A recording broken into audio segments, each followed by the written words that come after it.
அந்த bus route ரொம்ப famous இல்லை. நைட்டு 10:45க்கு கடைசி பஸ். அருண் எப்போவுமே அந்த பஸ்ஸில் தான் போவான். அவன் ஒரு விஷயத்தை நோட்டீஸ் பண்ணியிருக்கான். கடைசி சீட், அந்த சீட்டில் இது வரைக்கும் யாரும் உட்காந்து அவன் பார்த்ததில்லை. ஒரு நாள் பஸ்ஸில் எல்லா சீட்டும் ஃபுல், அந்த ஒரு சீட்டு தவிர. கண்டக்டர் சொன்னார், தம்பி லாஸ்ட்டில் ஒரு சீட் இருக்குது, அதில் போய் உட்காருன்னு. அருண் அந்த சீட்டில் போய் உட்காந்து. ரொம்ப சில்லுன்னு இருந்தது.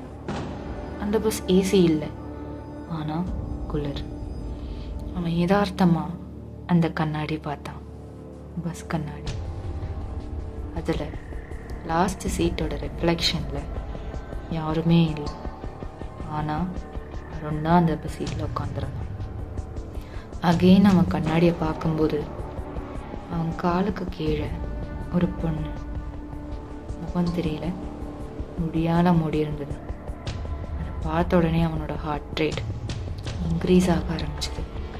அவன் உடனே எழுந்து போய் கண்டக்டர்கிட்ட கேட்டான், அந்த சீட்டில் வேறு யாராவது இருக்காங்களா?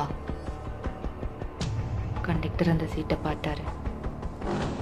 அருண் ஸ்லோவாக திரும்பி பார்த்து அவர்கிட்ட சொன்னார், அந்த சீட்டில் ஒருத்தர் தான் உட்கார முடியும், நீ தான் உட்காந்துருந்த.